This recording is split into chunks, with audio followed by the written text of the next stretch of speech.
Boom. Midnight. Somewhere in the Red Sea, a calm ocean suddenly gets a front-row seat to American foreign policy, delivered at Mach speed. Because when the U.S. Navy says, "We're not done yet," what they really mean is reload and zoom out. Today, we're breaking down how the U.S. Navy and Air Force erased a Houthi port from the map, why it mattered, and how modern American warfare looks less like a battlefield and more like a perfectly synced orchestra with missiles. Let's bring the thunder. The strike didn't start. It continued. This wasn't a one-off reaction. After a major Houthi attack, the U.S. response rolled into the early hours of the next morning like a sequel nobody asked for, but everyone watched. While the enemy thought Day 1 was the headline, the Pentagon quietly flipped the page to Chapter 2. And if you think the U.S. just hit the same targets twice, oh no, this is where the chessboard expands. Tomahawks turned the port into a memory. Just after midnight, U.S. Navy destroyers launched Tomahawk cruise missiles with surgeon-level precision. Their target? A port used to launch small boats and unmanned surface drones. Their result? No more port. Just scorched concrete and bad decisions. Think of Tomahawks like Google Maps for missiles. Once they've got the address, they do not miss the house. But while the Navy was cleaning up the coast, the Air Force was already stretching its legs. B-1 bombers played the long game. Hours after striking earlier targets, B-1 bombers did something terrifyingly simple. They landed, refueled, rearmed, and went right back out.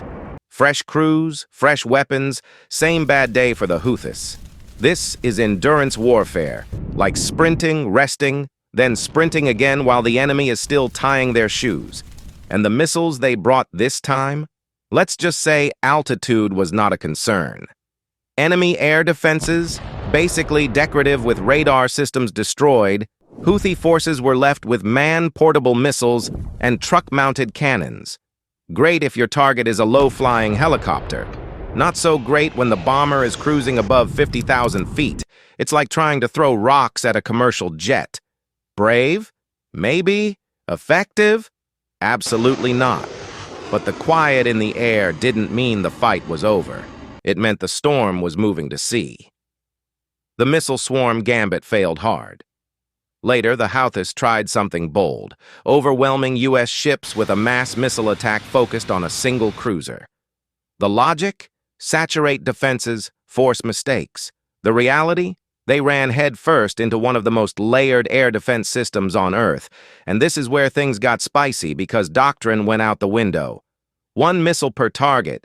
On-purpose standard procedure says fire 2 interceptors per incoming threat, but with dozens of contacts inbound, the ship's captain made a high-risk call, 1 missile per target. It worked. Radar screens lit up, targets vanished, and probability math earned its paycheck. But when long-range missiles started running low, the crew reached into the break glass section. A defensive missile went on the offensive. The evolved Sea Sparrow missile is supposed to be a last-ditch defender, shorter range, smaller warhead, but instead of waiting, the crew fired it aggressively, knocking out incoming threats just miles from the ship. That's not desperation. That's confidence. With the skies briefly clear, the U.S. flipped the switch from defense to cleanup mode. Mobile command centers didn't stay. Mobile after fixed command posts were destroyed, the Houthis switched to pickup trucks loaded with radios. Clever. Until precision weapons showed up. Enter the Stormbreaker bomb, capable of tracking heat, radar signatures, or laser designations, even through smoke and dust. Trucks disappeared. Signals went silent. And just when the enemy thought they could regroup, the drones showed up. Drone swarms met fighter jets' radar, picked up fast-moving objects, not missiles, not aircraft, drone swarms. The response? Launch fighters. A lot of them. FA-18s, armed with air-to-air missiles, hunted drones like falcons. Advanced sensors tracked tiny targets. One by one, the swarm vanished. 7 hours, dozens of kills, zero mercy. And by the end of it all, one thing became crystal clear. This wasn't the end. It was the message. Despite the destruction, U.S. commanders noticed something unsettling. The enemy was still adapting, and that's exactly why this strike mattered. The port wasn't just destroyed, it was removed from the enemy's future plans. Logistics shattered, command disrupted, options erased. This wasn't rage, this was strategy.